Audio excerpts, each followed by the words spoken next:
এবার ঈদেও হয়নি ফেরা ঘরে,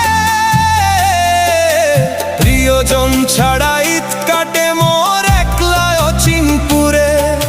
নিঃসঙ্গতা কুরে কুরে খায় তবুও মুখে হাসি, আমি যে প্রবাসী, আমি যে প্রবাসী। সবাই ভাবে প্রবাস মানেই